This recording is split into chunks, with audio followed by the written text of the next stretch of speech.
Hello, everybody. I'm Chris Daly. I'm with Agile Meridian, and with me is Kumar Dattatreyan, and we are here to talk about product agility. Kumar is going to be doing a keynote for Xscale for an upcoming conference. So we thought we'd bring up this subject and talk a little bit about it, and basically use you all as a way of vetting out our ideas on product agility. So, Kumar, what is product agility? Yeah, thanks, Chris, for the introduction. I was laughing there a little bit. If you noticed, we were mucking around before we hit record, and I was just trying to recover from the joke. So really, product agility, in my view, is the ability for an organization to quickly, effectively develop strategies to get products to market that meet the customer need. And so customer needs are always changing, ever changing. In fact, customers don't really know what they want until they see it. And in many cases, market studies that sort of try to gauge what customers want and need are flawed, because what they say they need isn't really what they need. What they need is something that they may not have seen before. And so product agility is the ability for an organization to be able to uncover these needs and do so in a rapid, incremental manner so that they can stay ahead of the game, if you will, and not get disrupted themselves. Yeah, that's good. When you said what products customers want versus what they need, how does pay go into that? You know, if a customer likes something, right, but are they willing to pay for it? Is that part of product agility as well? I think it has to. Yeah, it has to be something, of course, that consumers can afford, and so I think money does play a factor. But humans are creatures of emotion, and we are driven by those emotions. And if there's something that we want, even if it's not something that we need, we're going to move heaven and earth to get what we want, more so than what we need. And evidence of that is in my garage, where I have lots of things I want and I went and got that I don't really need. Yep, we all have those. What are the term agility? Is it, and I'm new to this, so I'm going to ask some really silly questions, but is product agility, is the agility part of it, is it similar to what we already know as being agile? What are the characteristics of that, or the key components of that? Yeah, it's good. It's a good question, because I think from an Xscale perspective, it's really about the ecosystem of products that you're building, or the ecosystem that your company, your product, if you're just a one product company, the ecosystem it lives in. And so it's creating that ecosystem, which is really the demand for the product that you're building, and then nurturing that ecosystem with new features, new function, new whatever. Right. So if we take Apple as an example, back in the 2000s, when Steve Jobs was still in running the company, Apple did an amazing job back then creating an ecosystem.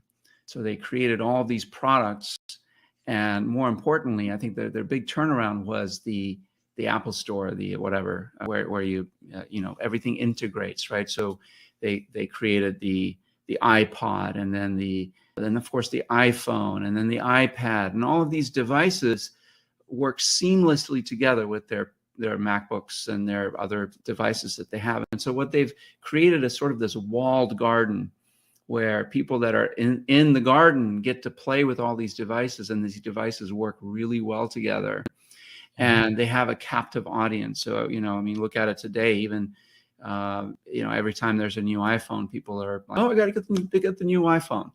Or I got to get the new iWatch, or whatever they call it, or the new earbuds, or the new whatever thing that they're building for virtual reality. And again, these devices all work within that ecosystem. Now, the ecosystem for Apple, of course, extends beyond just their products, because they have suppliers, and they have people that make their devices, and they have, of course, the consumers. And so the Apple's ecosystem is huge. I mean, they're $3 trillion company, and they affect the markets for so many companies around them that depend on Apple to keep buying their componentry that goes into these products. And so in Apple's case, product agility is keeping all of their millions of happy consumers happy, continue to keep them happy so they don't leave that ecosystem and go buy something else, right? To go and buy a Google Pixel phone, God forbid. Right. I don't know of any Apple user that would buy a Pixel or a Galaxy. It's just unheard of, but maybe there are some. Right. And so from a product agility perspective, it's being able to predict what your ecosystem wants and needs and give it to them, right, before they know they need it or want it. Right. So that description that you just gave, an explanation, seems to lead me to believe that we need to be iterative in our approach, that we need to be, we need to be continuously improving what we're doing, continuous delivery, right? I mean, we need to be constantly delivering small enhancements as we go.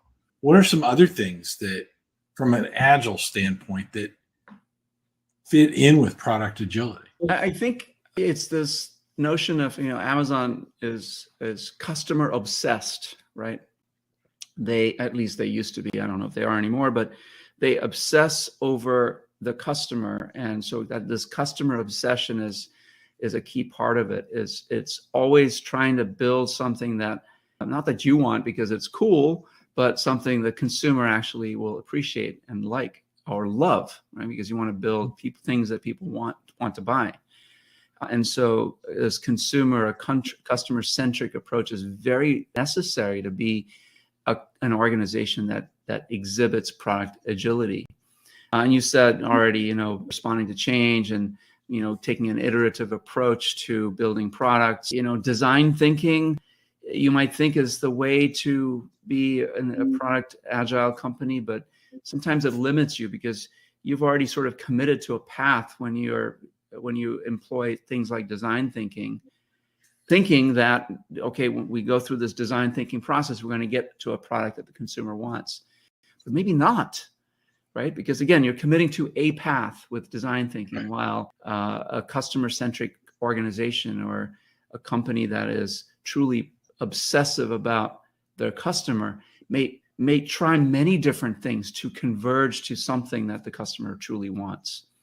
Or they might put something out to get feedback as to how the consumers using this. Are they actually using it? Do they want something like that? And then they put more into it.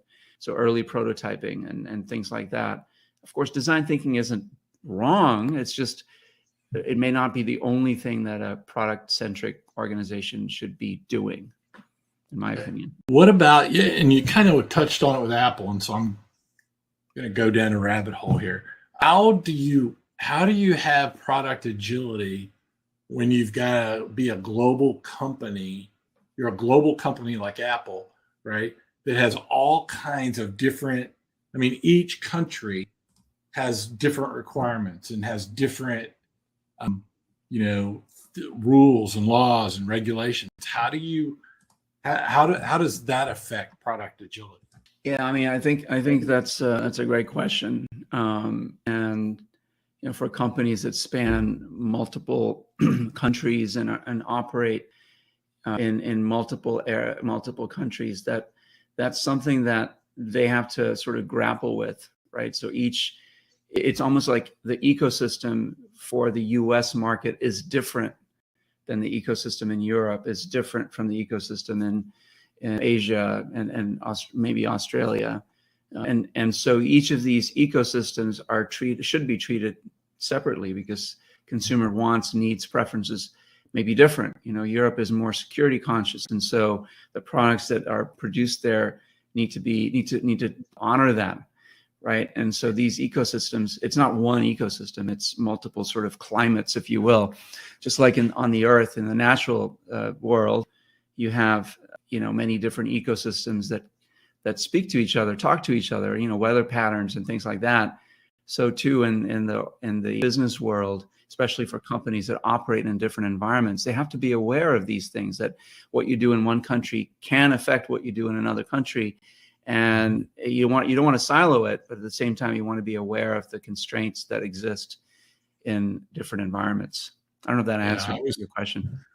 You did. I was I happen to have a daughter who lives in the UK, so I have a Amazon UK account as well as an Amazon US account.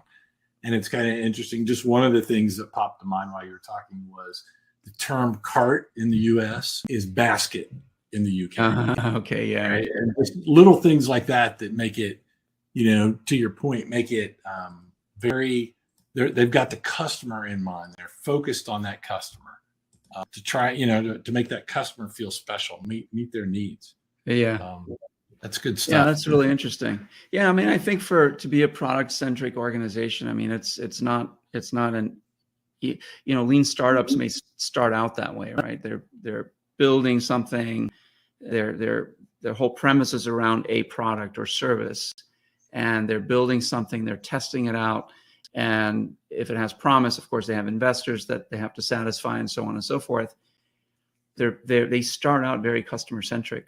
And then the company grows, it becomes less innovative, if you will, and more centralized. There's more centralized control of decision making, and maybe less flat of an organization. You have more bureaucracy that gets in the way of making smart decisions, right? And so when that happens, what do you do about it? You stop becoming an ecosystem. You become more of a siloed organization where there's a lot of waste in the system. The speed of information between divisions or departments gets slower and slower, and eventually it may stop, right? Where you have to have deliberate meetings to be able to convey information that you learn from one division to another, because they need that information to make decisions. And so the flow of information gets slow, or maybe even stops. And so as an organization, it's always staying ahead. To be a product agile organization, or an organization that exhibits product agility, you always have to have these things in mind, being able to respond to change, taking an iterative approach, continuously delivering something so that you can get feedback. Tesla is a good example of a pretty customer-centric organization, in spite of their CEO, who could care less, it seems like, about customer sentiment. But then you've got Tesla that, they release software all the time, every couple months, 3 months or so. And they're a very agile, iterative company. And who knew that you could drive a car without a speedometer and without all the information right there in front of you? But, they've sold millions of Model Ys and Model 3s around the world. People didn't know they wanted, but obviously they do, right? They've created a new ecosystem between their cars and their Tesla Supercharger, which, there's 12,000 in the US, several thousand in Europe, many being built in China and other parts of the world. And so they are creating their own ecosystem and supporting the ecosystem of other companies that supply to them. Good. I could go on and on. I know.